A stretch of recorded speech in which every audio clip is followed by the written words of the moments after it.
Bom dia, querido ouvinte que nos acompanha pela Educativa FM, a rádio que toca Piracicaba, em mais um Mente em Forma 105. Bom dia, Rogério Cardoso. Bom dia, Liege, tudo bem? Tudo mais que bem. Hoje recebendo para ser entrevistada no nosso programa, doutora Isabela Matos, que é médica homeopata, especialista em microfisioterapia. Bem-vinda, Isabela, ao Mente em Forma 105. Bom dia, obrigada pelo convite, estou muito contente de estar aqui com vocês hoje. E para você que nos acompanha, já envie suas perguntas e sugestões para o nosso endereço eletrônico que está lá no Facebook, Mente em Forma 105, e também acompanhe no YouTube o nosso canal, Mente em Forma 105. Isabela, nos conte como foi o seu encontro com a arte médica. Bom, eu escolhi o caminho da medicina no ensino médio. Primeiro ano do ensino médio, quando eu assisti um filme, aquele filme do Pat Adams, e eu gostei muito da história, me apaixonei pela história e acabei optando pela medicina. Foi nesse momento que eu escolhi. E a especialização em homeopatia, né? Existem várias áreas da medicina, por que você decidiu ingressar ali e se especializar nessa área da homeopatia?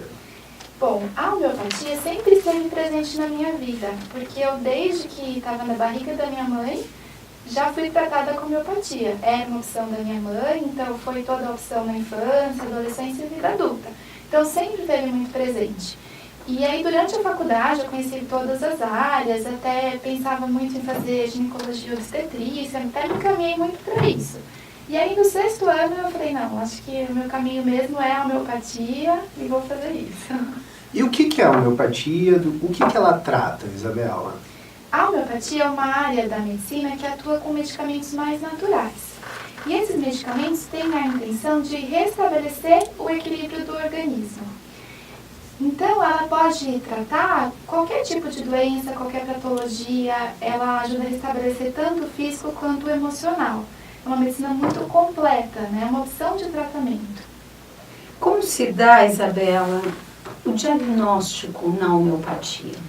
O diagnóstico é feito da mesma forma que na medicina convencional. Então, chega uma pessoa com um problema de saúde, se for necessário, vou pedir exames de imagem também. Muitas vezes os pacientes já vêm com os exames, porque já passaram em outras especialidades. Então, o diagnóstico é da mesma forma. O que muda é a terapêutica, é o modo de tratamento, que são com os medicamentos específicos da homeopatia e que tem uma forma de atuação diferente do tratamento alopático convencional. Então, o princípio de tratamento que é diferente. Uma curiosidade, quando há o limite, ou como você estabelece, que critérios você utiliza de limite quando precisa entrar com uma intervenção, vou chamar aqui mais agressiva, no caso de uma patologia mais agravada? Olha, para os pacientes que já estão em tratamento comigo, seguindo a homeopatia, na maior parte das vezes eu tento sempre usar a homeopatia. Porque quanto mais a gente usa, mais o organismo fica treinado a reagir, porque a homeopatia ela precisa da reação do organismo. Então, um organismo que nunca reage, que está acostumado com a medicina convencional, ele demora um tempo a mais para reagir. Mas se ele está sempre sendo estimulado a reagir, numa situação até mais grave, ele vai reagir rápido com a homeopatia. Então, assim, para a maior parte dos pacientes, a opção sempre é a homeopatia, né? Em último caso, caso não esteja respondendo de jeito nenhum, que eu vou apelar para a homeopatia e encaminhar para algum outro profissional. Doutora Isabela, a homeopatia ela é curativa ou é preventiva?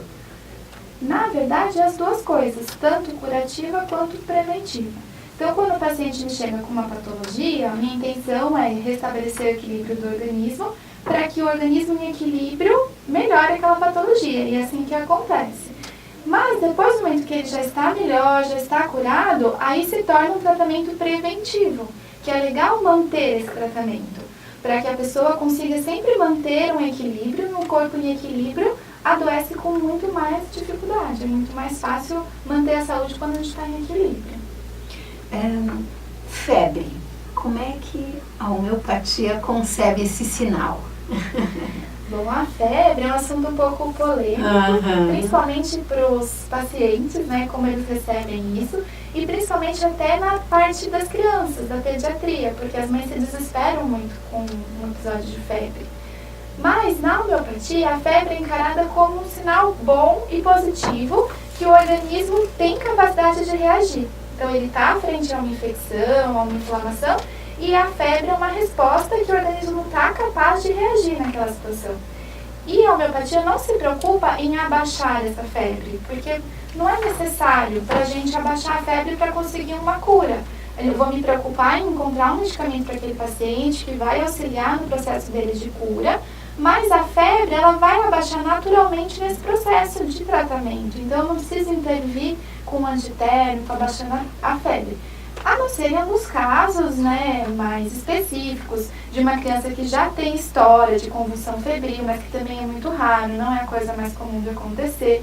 Então tem algumas exceções, mas na maioria dos casos, a febre não é uma coisa assim que nós precisamos abaixar com rapidez. Há um ditado que diz, Isabela, que mãe já basta uma porque duas ninguém aguentaria, né? Acho que na pediatria deve ter muito isso. Você trata a criança, mas também essa angústia da mãe. E aqui eu estou falando enquanto mãe também, né?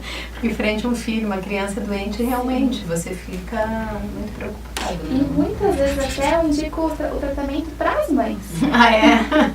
Porque às vezes a criança tem os probleminhas de saúde dela, mas quando a mãe está em desequilíbrio, a criança também está. É muito comum isso, né? Até 8 anos a ligação entre mãe e filho é muito forte. Então a mãe bem, a mãe equilibrada, torna a criança bem equilibrada também. Então às vezes é muito importante que às vezes até a família toda se trate, não só a mãe. Doutora Isabela, qual é a diferença entre a homeopatia unicista e a homeopatia pluralista, né? O que diferencia elas duas? Porque parece que é até uma especialização dentro da própria homeopatia, né? Tem médicos que são unicistas, pluralistas. O que diferencia isso? A linha que eu sigo é a linha unicista, e que é a linha de origem da homeopatia, de quando ela foi criada lá por Samuel Hahnemann. Ele era um médico unicista. O que é essa linha unicista? Ela se baseia no princípio básico da homeopatia, que é a lei da semelhança. Então, para cada paciente, eu vou encontrar um único medicamento mais semelhante à personalidade daquele paciente, aos sintomas que ele apresenta, às patologias que ele traz. E esse único medicamento vai ser capaz de promover um equilíbrio no organismo para se estabelecer a cura do paciente. Então, a linha unicista trabalha com um medicamento por vez, e o medicamento mais semelhante ao paciente, ao caso do paciente. Já a linha pluralista é uma linha que atua com vários medicamentos de uma mesma vez. E é uma linha que atua mais assim em cada órgão. Então, se um paciente chega com gastrite, com amidalite, com uma conjuntivite, eu vou na linha pluralista, ele vai tomar um medicamento para cada coisa que ele apresenta. E não um único medicamento que vai restabelecer o equilíbrio do organismo como um todo. Então essa é a principal diferença entre essas duas linhas. Outra polêmica, Isabela, quanto à medicação. Glóbulos, gotas, há quem diga que glóbulos não, pelo componente do açúcar. Como é que você vê isso? Olha, na verdade não é uma polêmica, porque a atuação dos dois é a mesma. Tanto glóbulos quanto gotas são veículos do medicamento homeopático e têm a mesma atuação. É mais por uma preferência, às vezes, do paciente, ou, por exemplo, para crianças, eu costumo receitar mais os glóbulos, porque é mais docinho, então atrai um pouco o paladar das crianças. Então, eu sempre passo os glóbulos. Mas também nada impede das crianças usarem gotas, é mais porque elas não vão gostar muito do sabor. As gotas, elas têm uma base alcoólica, então elas têm um leve gosto de álcool. Então, alguns pacientes adultos também não gostam desse sabor, aí acabam passando os glóbulos. Pacientes também com problemas de dependência alcoólica, eu não gosto de passar as gotas, porque se é uma pessoa que está em abstinência, um pouquinho de algo que seja pode estimular o retorno do problema. Então, para pacientes nesse tipo, eu passo os glóbulos também. Mas é uma questão de preferência e de adaptação para o caso, não tem uma eficácia maior de um ou de outro. Sobre a lei, o princípio da semelhança, que você respondeu ao Rogério anteriormente, como é que funciona essa lógica? Sim. Bom, o próprio nome homeopatia já significa essa cura pelo semelhante, porque homeo é semelhante e patia doença. Então o próprio nome já diz o que ela faz. E a lei da semelhança, então qual que é? É de eu encontrar um medicamento que em uma pessoa saudável cause os mesmos sintomas que a minha pessoa doente tem. Não sei se ficou um pouco confuso, mas assim, por exemplo, se você me chega genericamente com um quadro de amidalite, de infecção de garganta, eu vou encontrar um medicamento que numa pessoa saudável vai causar sintomas semelhantes a uma dor de garganta. Então, encontrei esse medicamento. Aí eu vou dar para o meu paciente que tem a dor de garganta aquele medicamento. Eu dou um pouquinho mais do que ele já tem. Então, ele já tinha dor de garganta. Eu dou um medicamento que causa um pouquinho mais de dor de garganta, com a intenção de estimular o organismo a reagir contra aquilo. E aí a cura se estabelece. Então esse é o princípio básico da semelhança. Mente Informa 105. Você está acompanhando pela Educativa FM, o programa Mente Informa 105, hoje entrevistando a doutora Isabela Matos, que é médica homeopata e também especialista em microfisioterapia. Envie suas perguntas e sugestões para o nosso endereço eletrônico que está lá no Facebook, Mente Informa 105, e também acompanhe o nosso canal no YouTube, Mente Informa 105. Isabela, por que muitas vezes, quando se começa um tratamento homeopático, os sintomas afloram? Bom, acontece isso às vezes, e esse aflorar de sintomas a gente chama de agravação homeopática. O que seria isso? Como eu falei, a lei da semelhança, né? Que eu vou encontrar um medicamento semelhante ao paciente, ao problema que ele traz. Se é semelhante, é parecido com o que ele já tem. É um pouquinho do que eu expliquei. E eu vou dar para o paciente um pouco mais do que ele já tem. Então, nesse um pouco mais, a princípio, a gente pode ter essa agravação, que é um aumento um pouco dos sintomas que o paciente apresenta, mas é uma agravação muito rápida, que dura algumas horas, e depois o corpo vai reagir e começar o processo de cura. E, na verdade, essa agravação homeopática é um sinal muito positivo no processo de cura. Significa para o médico homeopata que ele acertou o medicamento, que ele conseguiu realmente um medicamento semelhante à doença do paciente, por isso que teve agravação, porque somou com os sintomas que o paciente já tinha, e que agora o corpo do paciente vai reagir e vai estabelecer a cura daquele processo. Então é super positivo, não é negativo. Doutora Isabela, tratamento com homeopatia elimina o tratamento alopático? Não elimina, mas eu não gosto de usar junto. Como eu disse para os meus pacientes, eu sempre tento tratar tudo com homeopatia. Então, eles têm a assistência durante a consulta, que eu vou passar o medicamento específico para cada caso. E após a consulta, qualquer problema de saúde, eles vão entrar em contato comigo e eu vou medicar com medicamentos homeopáticos para treinar aquele organismo a sempre reagir. Mas, claro que em casos, assim, na medicina de modo geral, muitos casos são necessários a alopatia. Por exemplo, nas situações de urgência e emergência. Eu tenho um corpo que está sofrendo muito a ponto de uma situação de limite de vida e eu preciso de drogas que vão atuar rapidamente e atuar pelo corpo do paciente. Um corpo que está muito debilitado que não tem capacidade de reagir. Então, em muitas situações, a gente precisa da alopatia, principalmente nessas situações de extremos, que a gente precisa de uma resposta muito rápida. Então, ali não é o lugar de usar a homeopatia. Depois que o paciente está... Terapia intensiva não se usa homeopatia. Não é nem intensiva, é o risco de vida. Então, vamos usar a alopatia, com certeza. Isabela, você também é especialista em microfisioterapia. O que é a microfisioterapia? Que princípios ela se pauta? Como atua? Bom, a microfisioterapia é uma técnica francesa e é uma terapia manual. Ou seja, o único instrumento que o terapeuta vai usar são as mãos, através da palpação. E são palpações muito suaves, que a gente chama de micropalpações. Então, por isso o nome microfisioterapia. Então, é basicamente assim. Funciona como se fosse uma massagem muito suave, porque os toques são bem leves. E qual que é o princípio? Durante a vida, nós vamos passando por situações traumáticas. E o nosso corpo vai registrando um pouco dessas situações. E ficam como se fossem cicatrizes pelo corpo dessas situações traumáticas. E o acúmulo dessas cicatrizes começa a gerar sintomas, começa a gerar problemas de saúde. Com a microfisioterapia, a gente consegue encontrar pelo corpo essas cicatrizes que estão presentes. Nesses locais, a gente faz estímulos para que o corpo comece a reprogramar aquela cicatriz. É mais ou menos como se fosse uma faxina, que a gente vai apagar essas cicatrizes, essas marcas que estão pelo corpo. Com isso, a gente está apagando a causa da maioria dos sintomas, das doenças. E aí, nesse processo, os sintomas começam a parar de existir. A gente tira a causa para tratar o sintoma. Em quais casos a microfisioterapia é indicada, doutora Isabela? Bom, a microfisioterapia é indicado para qualquer pessoa e para qualquer patologia. Porque sempre tem na base das patologias esses registros que estão pelo corpo, essas cicatrizes de traumas que a gente viveu e acumulou ao longo da vida.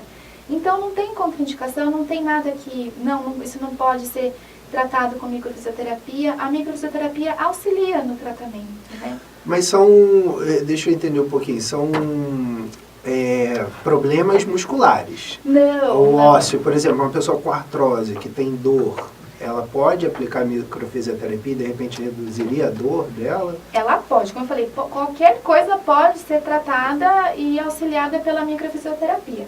Mas o nome pode confundir um pouco, né? Porque tem no nome a palavra fisioterapia, que é mais associada com problemas musculares e ossos, reabilitação. Mas não, é só o nome, porque o nome original em francês é microkinesioterapia, que é a terapia pelos toques mínimos. Quando veio para o Brasil, mudaram o nome para microfisioterapia. Mas não se restringe a problemas ósseos e musculares. Não. Com a microfisioterapia, a gente trata também problemas ósseos e musculares, trata problemas físicos, trata problemas emocionais. Eu tenho muitos pacientes com ansiedade, depressão, síndrome do pânico. E tudo isso pode ser auxiliado pela microfisioterapia. Como você, ao aplicar a microfisioterapia, faz a identificação dessas cicatrizes? Tudo é feito pela palpação. Como eu falei, o único instrumento de atuação são as mãos e a palpação. Então, a partir dos estudos que fizeram, a gente tem vários gráficos do corpo humano que a gente vai seguindo. E nesses gráficos estão os diversos cicatrizes que a pessoa pode ter vivido, os diversos traumas que ela pode ter passado ao longo da vida. E seguindo esses mapas do corpo humano, com a palpação, eu consigo encontrar esses registros. E o mais legal é encontrar e dar o estímulo para o corpo reprogramar aquilo e apagar aquela cicatriz. Mas é tudo pela palpação. Doutora Isabela, então, para o ouvinte entender legal, né? E a gente também, né? A gente também. Imagina aquela pessoa que tem dor no trapézio todos os dias. Ela acorda com dor no trapézio todos os dias. Isso pode ser algum tipo de coisa que ela viveu antigamente, que ela deixa essa musculatura retesada, causando dor. E aí a microfisioterapia iria ali, então, tirar essa dor ali. Sim, com certeza. Todas as doenças têm um conflito por trás. Até quando você tem uma lesão física, por exemplo, ela pode estar com aquela dor no trapézio por ter forçado demais uma musculação, por ter tido um trauma físico. O trauma físico causou a dor, mas esse trauma físico tem um tempo limitado e aquela dor melhora. Mas tem pessoas que não passam aquela dor, que é uma dor que fica constante, ou às vezes não teve um trauma físico e a pessoa tem dor. Então, geralmente, nesses casos, tem um trauma emocional por trás que ficou registrado no organismo e que continua perpetuando aquele sintoma. Aliás, parece com a psicanálise, né? Que fala que às vezes você somatiza no corpo, né? As questões aí. Acho que na psicanálise é pela palavra, a palavra toca o corpo. Né? E é justamente num registro, vamos chamar assim, de um corpo linguageiro, ou de um corpo marcado por essas palavras, que na medida em que você vai nomeando, né, o que é da ordem do teu sofrimento, dos teus sintomas, ou de uma relação paradoxal que você tem, né, com algo que você sofre, mas você permanece nessa condição de sofrimento porque tem um benefício secundário nisso, ou muitas vezes um benefício que você inconscientemente não quer abdicar, vamos dizer assim. É uma forma também da palavra tocar o corpo, só que na psicanálise o corpo é um corpo libidinal, um corpo erógeno, que vai sendo construído, digamos assim, desde os primeiros momentos de vida, né, a partir da relação com o outro, da organização da nossa pulsão, que passa pela questão oral, anal, fálica, olhar, a voz. É um outro entendimento, né, um outro entendimento deste corpo. Quem falou que esse negócio do corpo somatiza foi Freud? Não foi, né? Eu fiquei com essa imagem, né, de que a gente somatiza no corpo, se você está nervoso e tal. Então... É que nós somos o nosso corpo, é por ele que nós expressamos e muitas vezes transferimos, né? Um sofrimento emocional para um sofrimento. Exatamente. E até a microfisioterapia pode auxiliar numa psicanálise, porque a partir do momento que você ajuda o paciente a tirar as causas dos sintomas dele, muita coisa libera. E ele pode evoluir muito mais na terapia também, nas outras terapias. Contraindicação não existe, não, né? Nenhuma contraindicação, qualquer idade, qualquer problema de saúde pode ser auxiliado pela microfisioterapia. Bebezinho com insônia pode? Pode. Ó, que beleza! Aí, Marquinhos! Até idosos, então sem contraindicação. E a formação, né? Qual o perfil de profissional? Quais são as áreas profissionais que podem atuar? Como se dá hoje no Brasil essa formação? Sim. Então, como eu disse, é uma técnica francesa, então o conhecimento vem, a maior parte lá da França. No Brasil tem uma única escola afiliada aos franceses, que é a escola do Salgado, de terapias integrativas, que fica em Londrina. Então, eles que são responsáveis por dar os cursos, por trazer os franceses também para dar uma parte da formação, as formações mais avançadas, né? Então, é a única escola afiliada no Brasil, capacitada. Foi onde você fez a Foi onde formação? eu fiz. Mente informa 105. Você está acompanhando pela Rádio Educativa FM, o programa Mente Informa 105, hoje entrevistando a doutora Isabela Matos, que é médica homeopata e também especialista em microfisioterapia. Envie suas perguntas e sugestões para o nosso endereço eletrônico, que está lá no Facebook, Mente Informa 105, e também acesse o nosso canal no YouTube, Mente Informa 105, para ver os programas que já foram realizados. Isabela, você também é instrutora e praticante das danças circulares. O que são as danças circulares e qual a origem? Bom, o movimento das danças circulares se iniciou na década de 70 na Europa, mais especificamente no norte da Escócia, em uma comunidade que existe lá que chama Findor. Lá nessa comunidade, um bailarino polonês, que é o Bernard Vosin, que começou a ensinar para o pessoal da comunidade as danças de roda de povos antigos e também a fazer coreografias novas com essas danças de roda, danças de círculo. E assim começou esse movimento das danças circulares. No Brasil, ele chegou na década de 80, então já é bem antigo até, e vem ficando cada vez mais conhecido e mais divulgado por vários lugares do Brasil. É interessante que outro dia eu estava vendo uma série que tem, né, na Escócia, eu esqueci o nome da série, que mostra a dança circular, mas era no século XVI, né? Mas muitas das danças que a gente pratica hoje em dia são danças muito antigas, desses povos tradicionais mesmo. Se você assistir esses filmes mais antigos, a maioria das danças são em roda e faz parte desse movimento das danças circulares. Doutora Isabela, qual o propósito da dança circular? Bom, as danças circulares têm vários propósitos. O primeiro, assim, são danças sempre dançadas em círculo e em grupo. Então, já começa trabalhando a interação com outras pessoas, o fortalecimento do grupo, a interação social. Então, esse já é um dos primeiros propósitos. A gente, para dançar, usa o corpo. Então, também tem o propósito físico, do bem-estar e saúde física. E as danças, em cada uma das danças, existe um significado e trabalha algo no nosso interior. Então, trabalha também muito a parte emocional e psicológica de quem está dançando. Qual o efeito terapêutico que essas danças promovem? Então, como eu falei, cada dança tem o seu significado. E durante a Quando aula... você diz cada dança, nos dê alguns exemplos, tipo, que tipos de dança e qual é o significado, a atribuição? Bom, por exemplo, vou falar de uma dança que é muito conhecida, que é uma dança grega, que chama Enas Mitos. É uma dança tradicional dos povos lá da Grécia e era dançada numa ilha de pescadores. E essa dança era feita para receber os pescadores quando voltavam do mar. Então é uma dança que celebra o começo, o início, a chegada, celebra com quem está na roda, a interação com as pessoas. Então tem a função de celebração, de início e de chegada. Então ela acaba trabalhando em quem está dançando esse significado. Existem, por exemplo, as danças dos florais de Bach. Cada floral de Bach tem uma dança. E dançando, a pessoa também está trabalhando a característica daquele floral, que também é super bacana. Então, é assim, cada dança tem um significado, tem um porquê.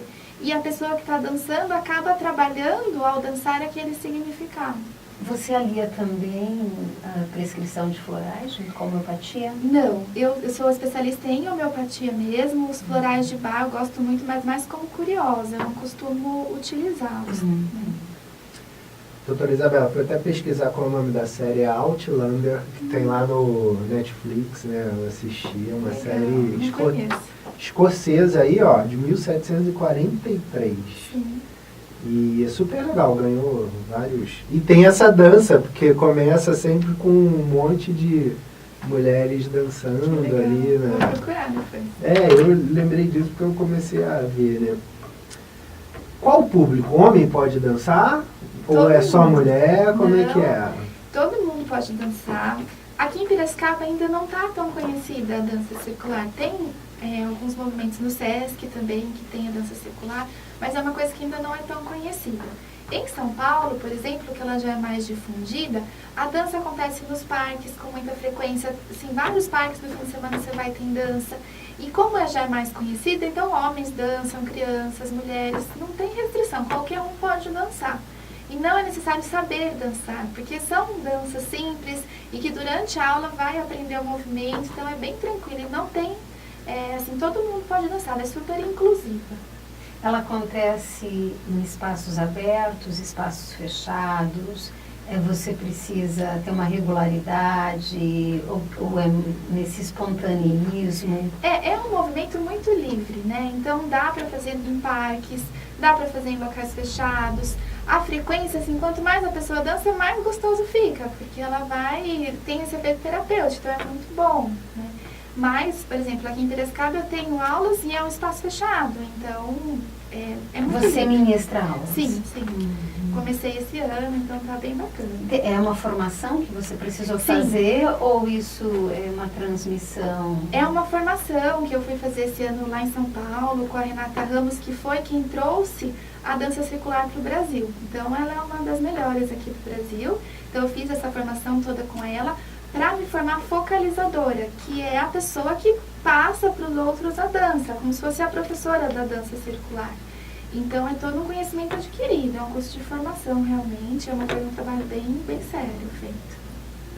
Doutora Isabela, tem campeonato essas danças ou não? É só... Não, é muito assim, pro prazer, pro bem-estar, não existe campeonato. E até assim, é muito legal porque, que nem eu falei, não precisa saber dançar. Então, não tem essa coisa, eu vou dançar melhor do que você, porque é um grupo. Então tem que ter a harmonia do grupo pra dança ficar legal, pra dança fluir bem. Então não tem competição nenhuma, pelo prazer. Existe um número mínimo de pessoas na composição de um grupo? Olha, como é uma roda muito pequena fica difícil. Então, pelo menos umas 8 pessoas já fica uma roda de um tamanho legal, que já dá para começar a dançar. Mas tem rodas muito grandes, né? Que ficam, a gente pode fazer uma roda dentro da outra quando é muita gente, então não tem limite de número. Só um número muito restrito, que nem com 2 a gente não faz uma roda, né? Então não dá para dançar. Para o ouvinte que está nos acompanhando e que gostaria de fazer uma aula, de ter experiência de conhecer como é uma dança circular, onde ele pode se dirigir, Isabela? Olha, como eu falei, aqui em Piracicaba acontecem algumas vivências no SESC, a focalizadora lá é Ana Flores. Eu comecei esse trabalho aqui, esse segundo semestre, então é recente, E eu estou dando aulas num lugar que chama Ateliê Engenho das Artes, que é um espaço que agrega vários tipos de artes. E então tem essas aulas, são quinzenais, geralmente de quarta-feira à noite. Depois eu posso deixar meus contatos e aí as pessoas entram, né, mais fácil para entrar em contato. Mas tem essas aulas que estão acontecendo quinzenalmente aqui em Piracicaba. Para quem quiser conhecer, é aberto, não precisa de inscrição nenhuma, é só chegar. Criança pode fazer? Olha, poder pode, tá? Mas eu acho que vale a pena separar um pouquinho as rodas. Uma roda mais para crianças e uma roda mais para adultos. Porque a seriedade do trabalho fica um pouco diferente. A seleção das músicas também é legal que seja um pouco diferente. Então, dá para fazer com qualquer idade, mas às vezes eu prefiro separar um pouquinho a roda de adulto e a roda de criança. Eu acho interessante, aliás, que a doutora Isabela, tudo que ela trabalha é mais voltado para o espírito, né? Assim, a saúde do corpo através do bem-estar espiritual também, né? Porque se você for pensar na homeopatia, na microfisioterapia e na dança circular, são todas atividades onde se trabalha o espírito também, né? E o equilíbrio, o bem-estar, né? Que é a saúde, na verdade. A saúde não é a ausência de doenças, é a qualidade de vida, é a alegria, o bem-estar, é tudo isso, né? As danças circulares, elas vão um pouco ao encontro disso, né? Sim, e eu indico para os meus pacientes, então muitos deles acabam indo participar como uma terapia complementar mesmo. Como eu disse, ela é muito terapêutica, então auxilia muito em processos de depressão, de ansiedade. Tem muitos pacientes que falam, nossa, eu resgatei um pouco da alegria de viver dançando. E pessoas que às vezes nunca tinham dançado, então, nossa, eu nunca imaginei fazer isso. A seleção de músicas é você que faz? Como é que se dá esse critério? É a partir, você tem um script, ou é a partir da sinergia de uma roda que se constitui, que você aí vai vendo para esse grupo? Como é que funciona? Geralmente eu gosto de preparar as aulas antes, né? E eu já penso assim, eu sempre coloco um pouquinho de cada tipo de música. Tem algumas danças que são mais calmas, mais meditativas e que se tornam o que a gente chama de uma meditação ativa, que a pessoa está meditando enquanto está dançando. Então eu gosto sempre de colocar um pouco dessas músicas. Tem outras músicas que são mais agitadas, mais animadas, então trabalha um pouco mais da alegria interior, também gosto de colocar essas. Então eu gosto de preparar antes, para poder ter esse direcionamento da aula. Meditação ativa. Desculpe, Rogério, vou ter de perguntar o que é isto. Meditação ativa, o que é isso? Então, a dança circular, ela promove isso, esse estado meditativo, só que você não está parado, porque geralmente a meditação convencional que a gente conhece, a gente está parado, sentado e meditando, concentrando ali. A meditação ativa é isso, você está no momento presente, você está focado na dança, mas não parado, está em movimento. E são danças que os passos se repetem, então você entra nesse processo realmente de meditação, como se fosse um mantra, mas através da dança. Mente em Forma 105. Você está acompanhando pela Rádio Educativa FM o programa Mente em Forma 105, hoje entrevistando a doutora Isabela Matos, que é médica homeopata e também especialista em microfisioterapia. Envie suas perguntas e sugestões para o nosso endereço eletrônico que está lá no Facebook, Mente em Forma 105, e também aproveite para assistir as entrevistas que já foram realizadas no nosso canal no YouTube, Mente em Forma 105. Isabela, voltando à pauta das danças circulares, quais são as variações que a dança circular proporciona? E ela é uma dança inclusiva? Sim, a dança circular na essência são essas danças que a gente traz de povos antigos, tem as contemporâneas, mas ela é muito inclusiva, assim. Como eu disse, qualquer pessoa pode dançar, inclusive com as necessidades especiais. Tem alguns grupos que já fazem danças circulares com cadeiras, então, para cadeirantes. Outro dia eu fiz uma oficina para deficientes visuais. Então como foi isso? Conta pra gente. Eu fui convidada pela ONG Avistar, aqui de Piracicaba. E aí foi uma oficina para os deficientes visuais, né? Eu procurei levar danças de fácil entendimento verbal, que eu pudesse falar e eles pudessem entender os passos. Então, danças mais tranquilas a princípio, mas foi bem bacana, deu certo, fluiu, eles gostaram bastante. Então, é muito inclusiva. É tudo uma questão de adaptar o ensinamento das danças para o público que você vai oferecer. Então, é muito inclusiva. Doutora Isabela, eu vou voltar para a homeopatia, que é um tema aí bem interessante para os ouvintes. Doenças como diabetes, enfim, obesidade, cigarro, a pessoa fuma, vamos falar disso aí. A homeopatia pode auxiliar, de repente, a pessoa a parar de fumar, ou a pessoa emagrecer, ou a pessoa tratar da diabetes. Não vou nem entrar no câncer, mas essas doenças mais comuns aí, né? Hipertensão e tal, a homeopatia pode ajudar? Sim, como eu falei, a homeopatia pode ajudar e tratar praticamente tudo. Por quê? Por exemplo, um tabagismo, obesidade, tem muito por trás a parte da ansiedade. Então, a partir do momento que você consegue equilibrar a pessoa e ela se torna menos ansiosa, a chance dela conseguir parar de fumar, de parar de comer em excesso, é muito grande. Então, auxilia muito nesse tratamento. Da hipertensão também, sempre tem um fundo emocional de nervosismo, de tensão. Então, melhorando também o equilíbrio da pessoa, o processo de cura se estabelece. Tanto para diabetes também. Tenho muitos pacientes também com câncer que vêm buscar auxílio. Não que eles vão parar o tratamento convencional, com quimioterapia, com radioterapia, mas o auxílio muito grande da homeopatia, até no emocional da pessoa, que tem que estar muito bom para passar por um tratamento agressivo como esse, de um câncer, de uma doença mais grave. Então, ela auxilia, sim, muito nesse processo de cura. Quando você diz de auxiliar no âmbito do emocional, como que a homeopatia consegue fazer isso, Isabela? Bom, como eu disse, é sempre a questão da cura pelo semelhante, né? Então, um paciente que chega para mim com muita ansiedade, com uma síndrome do pânico, com uma depressão, ele tem as características emocionais e psicológicas dele. E essas características eu vou levar em consideração para encontrar o medicamento dele.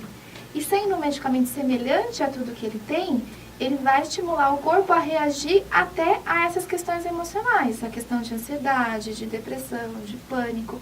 Então, é promovendo o equilíbrio. Quando o equilíbrio se restabelece, a energia vital do paciente está em equilíbrio, tudo funciona melhor, o físico e o emocional. Você usa, por exemplo, aquele photokillian lá para ver a aura da pessoa, a energia da pessoa ou não? Porque como é que você sabe que o paciente está em equilíbrio, assim, né? E outra coisa, como é que a gente... O medicamento é feito do quê, Isabela? Por exemplo, tem terapia... Outro dia eu até achei interessante, terapia dos chás, né? A pessoa toma o chá de boldo para melhorar enfim, a dor no estômago e tal. Do que é feito os remédios da homeopatia? Bom, primeiro, o instrumento para saber se o paciente está em equilíbrio e está bem é a própria conversa com o paciente. Então, o paciente me chega na primeira consulta muito mal, você olha para ele, você percebe que ele não está bem, ele mostra no semblante isso, ele fala que não está bem, ele fala das queixas dele. E ao longo do tratamento, a gente percebe essa evolução de um paciente que era depressivo e fala para mim que está restabelecendo as atividades da vida dele, que está sentindo prazer e alegria nas coisas. Então, a medida para saber se o tratamento está funcionando e se ele está entrando em equilíbrio, é a própria conversa com o paciente e a análise visual do caso, né, como que está evoluindo. Ou até de exames, a própria evolução dos exames, né? Estava com uma doença e de repente eu não encontro mais a doença nos exames. Então, o nosso, para a avaliação do paciente é isso, a interação com o paciente.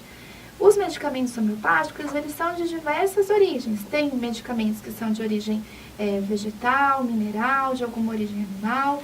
E a forma de fazer esse medicamento que é uma forma diferente. Eles não são medicamentos químicos. Eu não tenho a matéria química da substância que ele originou. Eles são medicamentos energéticos. Eu tenho energia da matéria que originou ele. E sendo energético, ele age na nossa energia vital, restabelecendo e promovendo o equilíbrio. Nesse sentido, a manipulação desses remédios, né? Qualquer laboratório pode fazer, como é que é isso? Os medicamentos homeopáticos são feitos em farmácias específicas para homeopatia. Então, algumas farmácias têm essa especialização para fazer o medicamento homeopático. E tem que ser muito criterioso nessa realização, tem que ser farmácia de muita confiança, porque senão eu prescrevo um medicamento e ele não faz efeito, não porque não está certo, mas porque ele não foi bem feito. E aí a eficácia não existe. Então, sempre tem as farmácias de confiança que a gente costuma indicar, porque são mais seguras. Tem um período de tratamento, doutora Isabel, para cada caso, assim, a pessoa tem que tomar pelo menos 3 meses a homeopatia, pelo menos 6 meses a homeopatia. É muito variável, porque o princípio básico da homeopatia é que cada pessoa é única. Então, a forma como cada pessoa vai reagir, o tempo que ela vai demorar, também é muito individual. Mas, o mais importante é avaliar como que está indo a evolução do quadro, dos sintomas do paciente. E depois que tivesse estabelecido a cura, o problema que o paciente veio buscar está resolvido, eu sempre proponho aquele tratamento preventivo. Então, a homeopatia é uma opção de tratamento, até uma opção de vida, que a pessoa pode buscar para ficar bem, para se curar e depois para se manter bem de forma preventiva. Então, não tem um tempo estabelecido. E geralmente os pacientes ficam, eles percebem o resultado, gostam e mantêm aquilo para... Eu, por exemplo, me trato a vida inteira só com homeopatia. O interessante da homeopatia é que ela é da ordem de uma experiência, né? Você precisa passar por um processo, ver a eficácia dela, para ver que ela funciona. Porque do contrário, realmente, você não tem como julgar se você não se colocar, eu acho, no processo. É muito interessante. Sim. E geralmente quem está disposto a isso e vem para a homeopatia acaba ficando, é difícil desistir. Isabela, eu fiquei com uma curiosidade, tem alguma coisa que fale que quem se trata por homeopatia desenvolve menos doenças do que quem, por exemplo, fica menos resfriado do que quem se trata alopaticamente, né? Vamos dar esse exemplo aí que é fácil. Estudo científico nesse sentido, eu não sei se foi feito comparando, mas você pode até conversar com pessoas que se tratam e vai ter o depoimento dessas pessoas dizendo que antes pegava mais doença, as crianças tomavam antibiótico com muita frequência. Tem criança que vem pra mim que tomava antibiótico todo mês. E depois não, tá em equilíbrio e não tá adoecendo. E se adoece, o processo de doença é muito mais rápido e com a homeopatia responde rápido e fica bem. Então é mais também pelo depoimento das pessoas que você pode avaliar isso. Uma coisa que às vezes confunde, que eu acho que é importante diferenciar, Isabel, não sei se você poderia nos ajudar nesse sentido. Uma coisa é a homeopatia, outra coisa são florais e outra coisa é a fitoterapia. Sim, uma coisa completamente diferente da outra. A fitoterapia são a partir de plantas e da planta mesmo, do componente químico da planta macerada, manipulada, que a pessoa vai tomar e vai ter efeito químico daquela planta. Os florais de Bach, como eu te falei, eu não tenho experiência, eu não trabalho com eles só como curiosa, mas são diferentes da homeopatia. A homeopatia, como eu disse, são os medicamentos energéticos que têm energia daquela matéria que originou e que trabalham no restabelecimento da energia vital e do equilíbrio. Mas uma coisa é completamente diferente da outra. Não dá pra falar, é tudo a mesma coisa. Não. Exato, acho que às vezes tem um pouco essa confusão. Sim. E são tidas também, principalmente, eu acho, a fitoterapia como medicina alternativa. Que não é o caso da homeopatia, né? Porque a homeopatia é a medicina. É uma medicina, é uma linha da medicina. É uma linha da medicina, não é que ela seja alternativa. Não, ela é uma linha, né? É uma especialidade. É importante, acho, se dar esse destaque. Doutora Isabela, o que lhe inspira profissionalmente na vida? Bom, profissionalmente, o que me inspira muito é a boa evolução dos pacientes. É perceber que uma pessoa que estava muito mal, em sofrimento, vem falando que está muito bem, que melhorou a qualidade de vida, que está feliz. Então, isso é o que mais me inspira, a própria evolução dos pacientes. Pessoalmente, muitas coisas me inspiram, porque eu gosto de muitas coisas. Então, eu gosto Diz três. Três. Bom, gosto muito de viajar, gosto muito de dançar. A própria dança circular, o fato de estar podendo passar isso para as pessoas já é muito terapêutico até para mim. Estar com as pessoas que eu amo, com os animais, com a natureza. Então, muitas coisas me inspiram. Eu já vi a doutora Isabela dançando, Liege. Dançava muito bem, dançando ventre. A dança sempre esteve realmente presente na minha vida e até talvez era uma área que eu queria seguir como profissional. Mas que não foi possível, eu fui por outro caminho, mas que agora está vindo agregar no meu profissional. Isabela, uma frase, um livro, uma máxima que te acompanha? Recentemente, um livro que tem me acompanhado muito, que eu tenho indicado para as pessoas, pacientes e outras pessoas também, é um livro que chama Atenção Plena. Não sei se vocês conhecem. Não. É um livro de tratamento mesmo, que usa a técnica de meditação Mindfulness. Então é muito bacana para melhorar a qualidade de vida, para auxiliar nos tratamentos, então eu tenho indicado para muitas pessoas. E é uma forma de trazer a meditação para a vida das pessoas de um jeito muito simples, muito fácil. É bem bacana, então eu tenho indicado muito ele.